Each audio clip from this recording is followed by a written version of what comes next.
Bienvenue sur Horror News. Salut à vous fans d'horreur, ici Marc pour Horror News, l'émission qui vous déterre les infos du monde de l'horreur. Et on fait un petit point box-office avec le film Les Cartes du Mal, qui passe la barre des 10 millions de dollars au box-office mondial pour son premier week-end d'exploitation, pour un budget de production de 8 millions. Personnellement, je l'ai trouvé sans grand intérêt, mais n'hésitez pas à me dire ce que vous en avez pensé. Le film Maxine de Ti West, avec l'actrice Mia Goth dans le rôle titre, se dévoile un peu plus à travers de nouvelles images.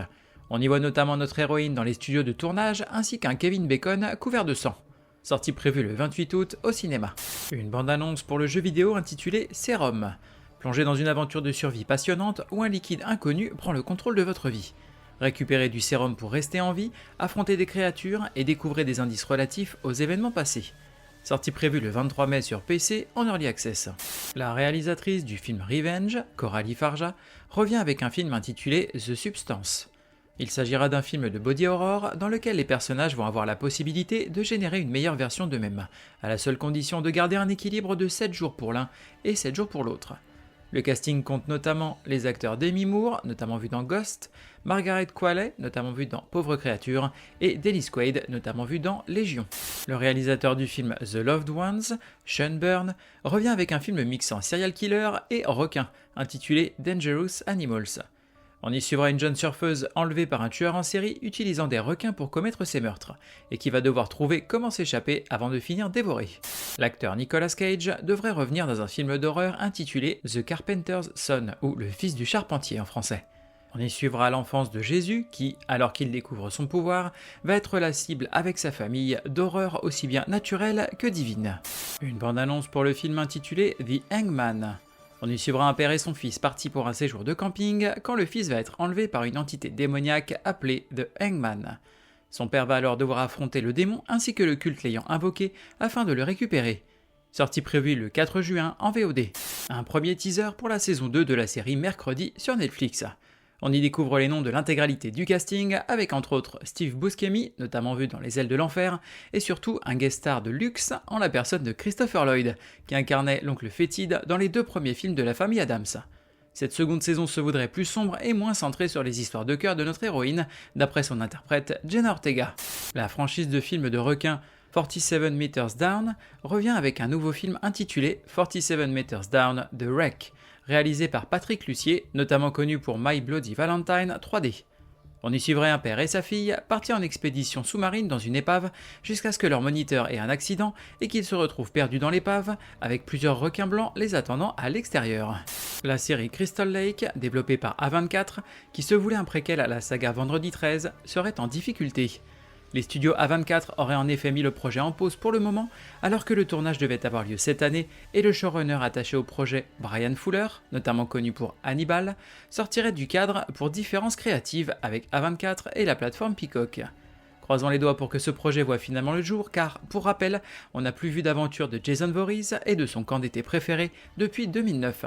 Le studio de jeux vidéo Arkane Austin, responsable de jeux comme The Evil Within, Redfall ou encore Ghostwire Tokyo, va fermer ses portes par décision de son propriétaire Microsoft, qui fait le ménage et recentre ses ressources comme cela se fait beaucoup en ce moment dans l'industrie du jeu vidéo.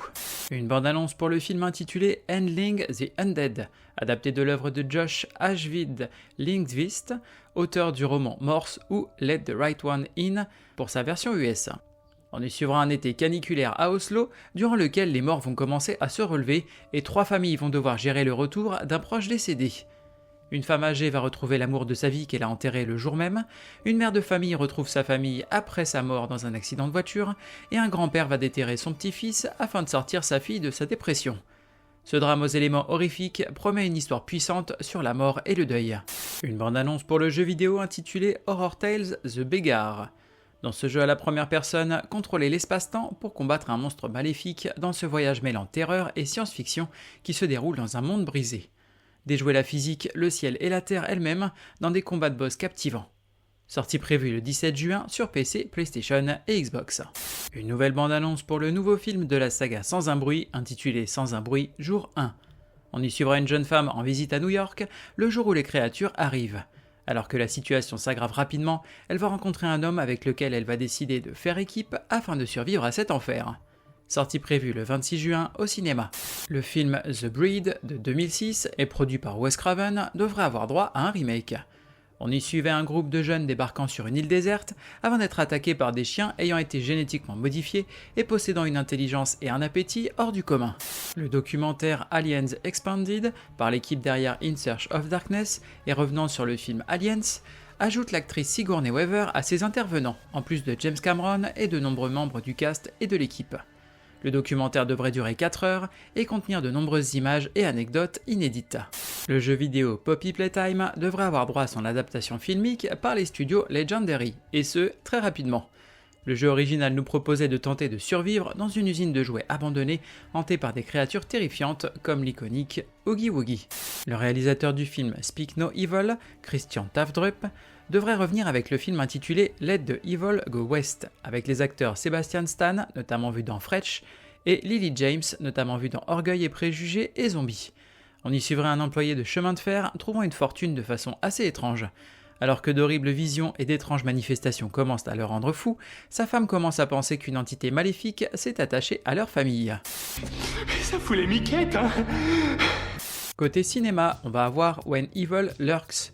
Après avoir découvert un cadavre mutilé près de leur propriété, deux frères apprennent que les événements étranges survenant dans leur village sont causés par un esprit démoniaque qui a élu domicile dans le corps purulent d'un homme. Le mal dont souffre ce dernier ne tarde pas à se répandre comme une épidémie, affectant d'autres habitants de la région. Sortie prévue le 15 mai. Les intrus. Lors d'un road trip en amoureux, un jeune couple tombe en panne et doit s'arrêter dans un village reclus. Ils vont vivre une nuit de terreur en affrontant 3 individus masqués qui, sans motif apparent, veulent les tuer. Sortie prévue le 15 mai. Ils sont les enfants de la nuit. Côté VOD, DVD et Blu-ray, on va avoir Anthropophagus chez Vidéo Popcorn Édition, en Blu-ray. Un groupe va se retrouver aux prises avec un cannibale plutôt gourmand. Sortie prévue le 14 mai. Have you ever seen a vampire? Côté streaming, on va avoir cette semaine sur Shudder, Landlocked, Fatal Games, Combat Shock, Nightwatch, Demons Are Forever. Après ça, on a sur Tubi, Killer Body Count. Pris à tort pour une accro au sexe par son père, Camille est envoyée dans un centre de traitement religieux éloigné où les enfants sont pourchassés par un tueur. Sortie prévue le 17 mai. Hollow Man sur Shadows. Un brillant scientifique travaille pour les services secrets afin de mettre au point une formule pour rendre invisible. Après l'avoir testé avec succès sur lui-même, il s'aperçoit qu'il ne peut plus inverser le phénomène. Ses collègues tentent alors de trouver une solution, mais il devient de plus en plus obsédé par son nouveau pouvoir et va sombrer dans la folie au point de représenter une menace réelle pour son entourage. Sortie prévue le 17 mai. Rec 2 sur Shadows. Les autorités viennent de perdre le contact avec les occupants de l'immeuble mis en quarantaine et personne ne sait vraiment ce qui se passe à l'intérieur. La brigade d'intervention spéciale, équipée de plusieurs bodycams, est envoyée sur place pour analyser la situation et va devoir affronter une menace terrifiante. Sortie prévue le 17 mai. Samhain sur Shadows. C'est la semaine précédant Halloween et la mère de notre héroïne a inexplicablement disparu. Lorsqu'elle revient chez elle sans explication le soir suivant, la jeune femme et sa grand-mère comprennent que quelque chose ne va pas. Elle a beau avoir la même apparence et la même voix, son comportement est de plus en plus effrayant, comme si elle avait été remplacée par une force malveillante. Lorsqu'arrive Halloween, une nuit imprégnée de mythes et de légendes anciennes, la jeune femme réalise qu'elle est la seule à pouvoir la sauver. Sortie prévue le 17 mai. Merde, mes parents vont être sacrément pétins contre moi. Côté livre, on va avoir The House That Horror Built de Christina Henry.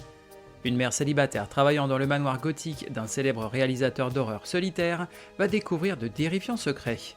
Sortie prévue le 14 mai en VO. Hellboy 30e anniversaire chez Delcourt en comics. Découvrez ou redécouvrez les premières aventures d'Hellboy, constituées principalement de récits courts, mais aussi sa toute première apparition, chronologiquement parlant, dans les pages de la série Next Men de John Byrne. L'album bénéficiera également d'une préface inédite de Mike Mignola. Sortie prévue le 15 mai. Ok, show me. Côté jeux vidéo, on va avoir The Stairway 7 sur PC. The Stairway 7 est un jeu de recherche et d'observation d'anomalies dans lequel vous êtes coincé dans une boucle sans fin d'escalier avec un chat, et vous devez observer attentivement votre environnement pour atteindre la sortie. Les anomalies vous surveillent et sont prêtes à vous traquer. Ne les emmenez pas avec vous. Sortie prévue le 17 mai. Morbid The Lords of Hire sur PC, PlayStation 5, Xbox Series et Nintendo Switch. Plongez au cœur d'une aventure à l'esthétique troublante, aux monstres effrayants et à la violence excessive, pour vaincre les seigneurs de la rage dans un monde d'horreur et de ténèbres. Sortie prévue le 17 mai. I'm saying I'm an insect who dreamt he was a man and loved it. But now the dream is over. Le saviez-tu ? Les studios Fox avaient envisagé de confier la réalisation du film La Mouche à Tim Burton, et il a été également question de confier le rôle principal à l'acteur Michael Keaton. Merci à vous d'avoir suivi cette émission, je vous invite à me suivre sur les différents réseaux sociaux, que ce soit Facebook ou Instagram, je suis également présent sur YouTube, donc n'hésitez pas à aller y faire un tour, vous abonner et mettre des pouces en l'air. Vous pouvez également partager ce podcast à tous les fans d'horreur autour de vous. Il ne me reste plus qu'à vous souhaiter bonne semaine et bon frisson.